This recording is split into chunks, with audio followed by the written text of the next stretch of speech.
Okay, so today we're going to do a chicken fried steak, chicken fried chicken, anything that you want fried with that crispy golden brown.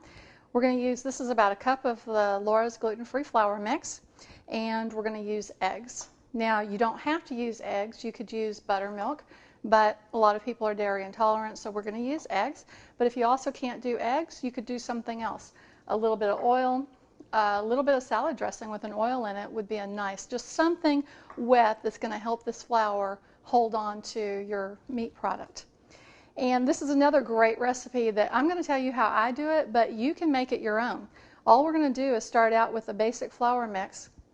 Now, this one's important, and this is actually one of my mother's little tricks, is we're going to put about 2 teaspoons of baking powder in there, because then when the flour mix hits the grease, the baking powder is going to create some bubbles, and it gives you just a slightly extra crispy coating.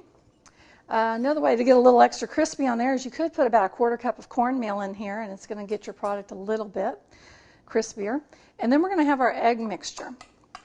If you like sweet, a little bit of sugar in here. I like to put about 2 tablespoons of brown sugar in this mix, and that sweetness.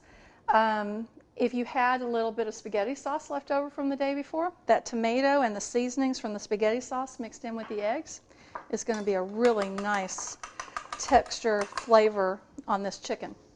So we're going to do chicken strips, and we've got our oil heating up over here. The only thing that's really important about frying is to make sure that your oil is at 360 degrees. So if you're going to do a lot of frying, it's really worth it to invest the money in one of these little machines. They're not very expensive, but you can watch your temperature. If your oil is too cold, you're going to soak up more oil than you have to, and your product's going to come out too greasy. If your oil is too hot, then you're going to burn the outside while the inside is still raw. And raw chicken's not good in anyone's books. So all we're going to do is just a couple of dunks back and forth. Really, however many, I do 2. I do 1 over in the flour, 1 over in the egg, and then back over into the flour.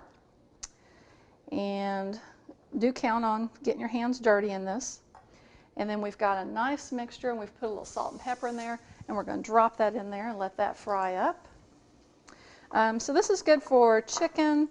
It's good for chicken fried steak. I like to do the chicken tenders. You can do a whole chicken, like the whole breast or the leg, but you're going to have just a little bit more cooking time, is all, because again, we don't like raw chicken any which way. So we're going to mix this up a couple, and it doesn't really take very long. Another good thing about having the sugar in there is the sugar will caramelize, and you'll get a little bit of a darker golden brown on your product. So it just looks a little bit better, and sugar makes everything just a little bit better. Okay, so we're just going to fry these up just a little bit. So now we have a chicken strip.